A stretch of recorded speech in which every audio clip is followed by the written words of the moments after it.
Hi Mamma's, ಇವತ್ತು ನಾವು ಮಾತಾಡೋ ಟಾಪಿಕ್ ಏನಂದರೆ, ನಮ್ಮ ಸಬ್ಸ್ಕ್ರೈಬರ್ ಒಬ್ಬರು ಒಂದು ಕ್ವೆಶನ್ ಕೇಳಿದರು. ಸೊ ನಿಮಗೂ ಗೊತ್ತು, ಈ ವಿಡಿಯೋಸ್ ಬಂದು ನಾವು 3 ಡಿಫ್ರೆಂಟ್ ಲ್ಯಾಂಗ್ವೇಜಸಲ್ಲಿ ಪೋಸ್ಟ್ ಮಾಡ್ತಾ ಇದ್ದೀವಿ, ತಮಿಳ್, ಕನ್ನಡ ಆ್ಯಂಡ್ ತೆಲುಗು. ಸೊ ನಮ್ಮ ತೆಲುಗು ವಿಡಿಯೋನ ನೋಡಿ ಪವಿತ್ರ ರಾಜಶೇಖರನ್ ಅನ್ನೋರು ಒಂದು ಕ್ವೆಶನ್ ಕೇಳಿದರು.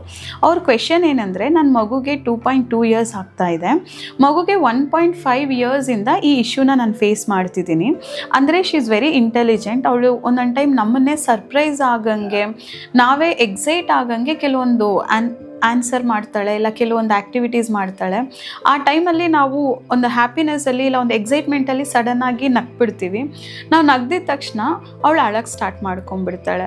ಅದನ್ನು ಎಷ್ಟೊತ್ತು ಹೇಳಿದ್ರೂ ಸ್ಟಾಪ್ ಮಾಡಲ್ಲ. ನಾನೊಂದು 100 ಟೈಮ್ಸ್ ಮೇಲೆ ಎಕ್ಸ್ಪ್ಲೈನ್ ಮಾಡೋಕ್ಕೆ ಟ್ರೈ ಮಾಡಿದ್ದೀನಿ, ಬಟ್ ಏನೂ ಚೇಂಜ್ ಆಗಿಲ್ಲ.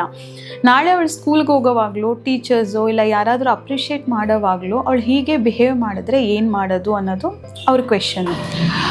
First of all thank you so much ಈ ಕ್ವೆಶನ್ ಕೇಳಿದ್ದಕ್ಕೆ. ಯಾಕೆಂದರೆ ಇದೇ ಒಂದು ಸಿಚುವೇಶನ್ನ ನಾನು ಗೋತ್ರೂ ಆಗಿದ್ದೀನಿ ಆ್ಯಂಡ್ ಸ್ಟಿಲ್ ಗೋತ್ರೂ ಆಗ್ತಾ ಇದ್ದೀವಿ ನನ್ನ 4.5 ಇಯರ್ಸ್ ಮಗಳ ಜೊತೆ. ಸೊ ಅವಳು ಅಷ್ಟೇ, ನಾವೇನಾದರೂ ಹೇಳಿಬಿಟ್ರೆ ನಕ್ಬಿಟ್ರೆ ಸಡನ್ನಾಗಿ ಈ ಥರ ಅಳಕ್ಕೆ ಸ್ಟಾರ್ಟ್ ಮಾಡ್ಕೊಂಡ್ಬಿಡ್ತಾಳೆ. ಸೊ ಇದಕ್ಕಾಗಿರೋ ರೀಸನ್ ಏನು ಅಂತ ನಾವು ತಿಳ್ಕೊಳ್ಳೋಕೆ ಮುಂಚೆ ಅವ್ರ ಬ್ರೈನ್ ಡೆವಲಪ್ಮೆಂಟ್ ಹೇಗೆ ವರ್ಕ್ ಆಗುತ್ತೆ, ಸೊ ಅದು ಹೇಗೆ ಫಂಕ್ಷನ್ ಮಾಡುತ್ತೆ ಅಂತ ನಾವು ತಿಳ್ಕೊಂಡ್ರೆ ಮಾತ್ರ ಇದಕ್ಕಾಗಿರೋ 100% ಆನ್ಸರ್ ನಮಗೆ ಸಿಗುತ್ತೆ. ಸೊ ಇದಕ್ಕೆ ಆನ್ಸರ್ ಹುಡುಕೋಕೆ ಮುಂಚೆ ನಾನು ನಿಮ್ಮ ಹತ್ರ ಒಂದು ಕ್ವೆಶನ್ ಕೇಳಬೇಕು ಅಂತ ಅನ್ಕೊತಾ ಇದ್ದೀನಿ. ಸಮ್ಟೈಮ್ಸ್ ನೀವು ಯಾವಾಗಲಾದರೂ ಸರ್ಪ್ರೈಸ್ ಆಗಿದ್ದೀರಾ? ಅಂದರೆ ನಮ್ಮ ಮಗು ಬಂದುಬಿಟ್ಟು ತುಂಬ ಮೆಚ್ಯೂರ್ಡಾಗಿ ನಮ್ಮ ಹತ್ರ ಬಂದು ಕೆಲವೊಂದು ಮಾತುಗಳನ್ನ ಮಾತಾಡ್ತಾರೆ. ಅಂದರೆ ಅವ್ರು ನಮಗೆ ಸಪೋರ್ಟ್ ಮಾಡೋಂಗೆ, ನಮ್ಮ ಪ್ರಾಬ್ಲಮನ್ನು ಅರ್ಥ ಮಾಡ್ಕೊಂಡಿರಂಗೆ ಬಂದು ಅವರು ಕೆಲವೊಂದು ಟೈಮ್ ಮಾತಾಡ್ತಾರೆ. ಅವಾಗ ನಮಗೆ ಅನಿಸುತ್ತೆ, ಇವ್ರಿಗೆ ಇಷ್ಟ ಅರ್ಥ ಆಗುತ್ತಾ, ಇವ್ರು ಇಷ್ಟೊಂದು ಮೆಚ್ಯೂರ್ಡಾಗಿ ಮಾತಾಡ್ತಾರಲ್ಲ ಅಂತ ಶಾಕ್ ಆಗ್ತೀವಿ. ಅಟ್ ದ ಸೇಮ್ ಟೈಮ್ ಇನ್ನೊಂದು ಅರ್ಧ ಗಂಟೆ 1 ಗಂಟೆ ಬಿಟ್ಟು ನೋಡಿದ್ರೆ ಈ ಕಡೆ ಒಂದು ಪೆನ್ಸಿಲ್ಗೋ ಪೆನ್ನಿಗೋ ಇನ್ನೇನಕ್ಕೋ ಒಂದು ಸಣ್ಣ ವಿಷಯಕ್ಕೆ ಅಳಕ್ಕೆ ಸ್ಟಾರ್ಟ್ ಮಾಡ್ತಾರೆ. ಕೆಳಗೆ ಬೀಳೋದಾಗಲಿ ಮಾಡೋದಾಗಲಿ, ಆ ಥರ ಕಿರ್ಚೋದಾಗಲಿ ಆ ಥರ ಮಾಡ್ತಾರೆ.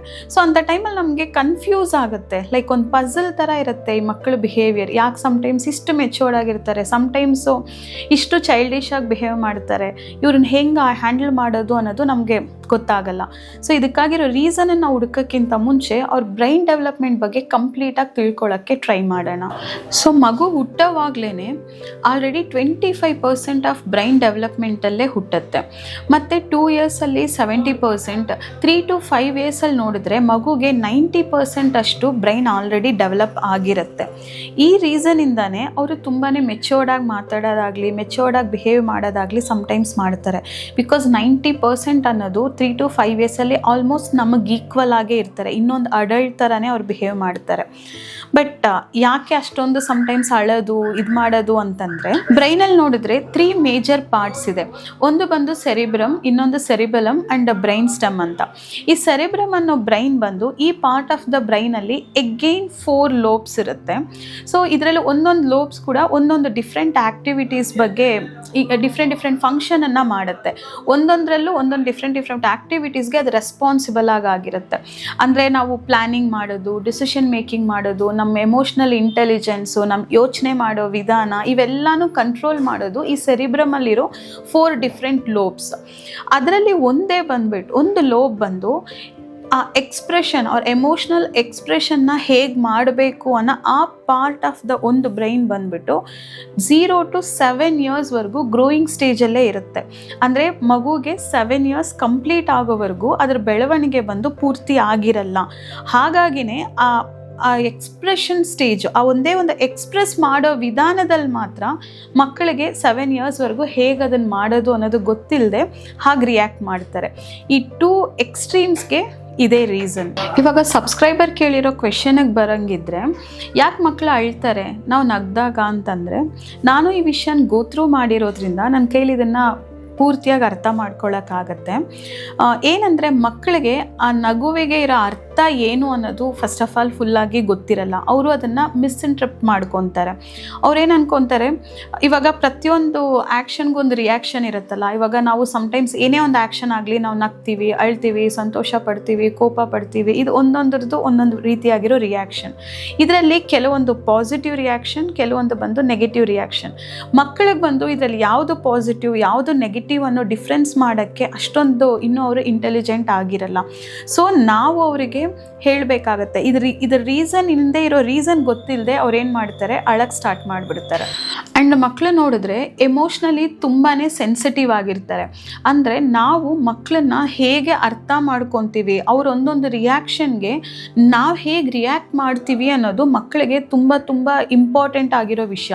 ಅವರು ಪ್ರತಿ ಟೈಮ್ ಏನಾದರೂ ಮಾಡಿದಾಗ, ಫಾರ್ ಎಕ್ಸಾಂಪಲ್ ಅವರು ಕೆಳಗೆ ಬಿದ್ದರು ಅಂದ್ಕೊಳ್ಳಿ, ಸಡನ್ನಾಗಿ ನಾವು ಹೋಗಿ ಎತ್ತಬೇಕು, ಅವರನ್ನು ಹಗ್ ಮಾಡಿ ಸಮಾಧಾನ ಮಾಡಬೇಕು. ಬಿಕಾಸ್ ಅವರ ಪ್ರತಿ ಆ್ಯಕ್ಷನ್ಗೂ ನಮ್ಮ ರಿಯಾಕ್ಷನ್ ಅನ್ನೋದು ಅವರಿಗೆ ತುಂಬಾ ಇಂಪಾರ್ಟೆಂಟು. ಹಾಗೆಯೇ ಅವ್ರೇನೋ ಒಂದು ಹೇಳಿದಾಗ, ಇಂಟೆಲಿಜೆಂಟ್ ಆಗೋ ನಮ್ಮನ್ನು ಹ್ಯಾಪಿ ಮಾಡೋಂಗೆ ಅವ್ರೇನೋ ಒಂದು ಹೇಳಿದಾಗ ಅವ್ರಿಗೇನಾಗುತ್ತೆ ಅಂದರೆ ನಾವು ಏನು ರಿಯಾಕ್ಟ್ ಮಾಡ್ತೀವಿ ಅನ್ನೋದನ್ನು ಅವರು ತುಂಬ ಕ್ಯೂರಿಯಸ್ ಆಗಿ ನೋಡ್ತಾರೆ. ನಾವು ಸಡನ್ನಾಗಿ ನಗೋದ್ರಿಂದ ಅವ್ರಿಗೇನು ಅರ್ಥ ಆಗಲ್ಲ, ಏನಕ್ಕೆ ಹಿಂಗೆ ಬಿಹೇವ್ ಮಾಡ್ತಿದ್ದಾರೆ ಅಂತ ಗೊತ್ತಿಲ್ಲದೆ ಆ ಕ್ಯೂರಿಯಾಸಿಟಿಯಿಂದ ಇವರೇನು ನಮ್ಮನ್ನು ಇದು ಮಾಡಿಲ್ಲ, ಇನ್ ರಿಟರ್ನ್ ರಿಯಾಕ್ಟ್ ಮಾಡಿಲ್ಲ ಅನ್ನೋದ್ರಿಂದ ಅಳಕ್ಕೆ ಸ್ಟಾರ್ಟ್ ಮಾಡ್ತಾರೆ. ಥರ್ಡ್ ನೋಡಿದ್ರೆ ಮಕ್ಕಳಿಗೆ ವ್ಯಾಲಿಡೇಷನ್ ಅನ್ನೋದು ತುಂಬಾ ಇಂಪಾರ್ಟೆಂಟ್. ಅಂದರೆ ಅವ್ರ ರಿಯಾಕ್ಷನ್ಗೆ ನಾವು ಅವರಿಗೆ ಅರ್ಥ ಆಗೋ ರೀತಿಯಲ್ಲಿ, ಇವಾಗ ನಗೋದು ನಮಗೆ ಗೊತ್ತಿರೋ ವೇ ಆಫ್ ಎಕ್ಸ್ಪ್ರೆಸ್ಸಿಂಗ್ ನಮ್ಮ ಪ್ರೌಡ್ನೆಸ್, ಹ್ಯಾಪಿನೆಸ್, ಬಟ್ ಅವ್ರಿಗೆ ಈ ಲ್ಯಾಂಗ್ವೇಜ್ ಅರ್ಥ ಆಗಲ್ಲ. ಅವರಿಗೆ ಬಂದು ವರ್ಡ್ಸಿಂದ ವ್ಯಾಲಿಡೇಟ್ ಮಾಡಬೇಕು. ನಾವು ಅದನ್ನು ಬಿಟ್ಬಿಟ್ಟು ನಗೋದ್ರಿಂದ ಏನಾಗುತ್ತೆ, ಅವರಿಗೆ ಇವ್ರು ನಮ್ಮನ್ನು ವ್ಯಾಲಿಡೇಟ್ ಮಾಡಿಲ್ಲ ಅಂತ ಅಂದ್ಕೊಂಡು ಅಳಕ್ಕೆ ಸ್ಟಾರ್ಟ್ ಮಾಡ್ತಾರೆ. ಸೊ ಇವೆಲ್ಲ ರೀಸನ್ಸ್ ಬಂದು ಮಕ್ಕಳು ಬಂದು ಅಳೋದಕ್ಕಾಗಿರೋ ರೀಸನ್ಸ್. ಇವಾಗ ಈ ಸಿಚುವೇಶನಿಂದ ಮಕ್ಕಳನ್ನ ಹೊರಗೆ ತರಕ್ಕೆ ನಾವು ಏನು ಮಾಡಬೇಕು ಅಂತ ನೋಡೋಣ. ಇನ್ ಕೇಸ್ ನೆಕ್ಸ್ಟ್ ಟೈಮು ಇದೇ ಥರ ನಡೆದಾಗ, ಅವ್ರೇನಾದರೂ ಮಾಡಿ ನಾವು ನಗ್ದಾಗ ಅವ್ರು ಅಳಕ್ಕೆ ಸ್ಟಾರ್ಟ್ ಮಾಡಿದ್ರೆ, ಫಸ್ಟ್ ನಾವು ಮಾಡಬೇಕಾಗಿರೋ ವಿಷಯ ಅವರ ಎಮೋಷನ್ನ ಅಕ್ನಾಲೇಜ್ ಮಾಡೋದು. ಅಂದರೆ ಆ ಮೊಮೆಂಟಲ್ಲಿ ಅವರನ್ನು ಸಮಾಧಾನ ಮಾಡೋದು. ಫಸ್ಟು ಅವ್ರ ಎಕ್ಸ್ಪ್ರೆಷನ್ನ ಎಕ್ಸ್ಪ್ರೆಸ್ ಮಾಡೋಕ್ಕೆ ಬಿಡಿ. ಅಂದರೆ ಸಡನ್ನಾಗಿ ಅದನ್ನು ಸ್ಟಾಪ್ ಮಾಡೋಕ್ಕೋ ಇದು ಮಾಡೋಕ್ಕೋ ಟ್ರೈ ಮಾಡಬೇಡಿ. ಅವ್ರು ಅಳ್ತಿರ್ತಾರೆ, ಬಟ್ ಸ್ಟಿಲ್ ನಾವು ಹೋಗಿ ಅವರನ್ನು ಸಮಾಧಾನ ಮಾಡಿ, ಹಗ್ ಮಾಡಿ, ಸ್ವಲ್ಪ ಅವರನ್ನು ಕಾಮ್ ಮಾಡೋಕ್ಕೆ ಟ್ರೈ ಮಾಡಿ. ನೆಕ್ಸ್ಟ್ ಬಂದು ಎಕ್ಸ್ಪ್ಲೈನ್ ಮಾಡಿ, ನಗು ಅಂದರೆ ಏನು, ಯಾವ ಥರ ನಾವು ನಗೋದಕ್ಕಿರೋ ಡಿಫ್ರೆಂಟ್ ಅರ್ಥಗಳೇನು, ನಾವೇನಕ್ಕೆ ನಗ್ತಿದ್ದೀವಿ, ನಮ್ಮ ಫೀಲ್ ಆಫ್ ಅ ಸ್ಮೈಲ್ ಏನು, ಲಾಫರ್ ಏನು, ಅಂದರೆ ನಾವು ಪ್ರೌಡಿಂದ, ಹ್ಯಾಪಿನೆಸ್ಸಿಂದ ನಗ್ತಾ ಇದ್ದೀವಿ ಅಂತ ಎಕ್ಸ್ಪ್ಲೈನ್ ಮಾಡಿ.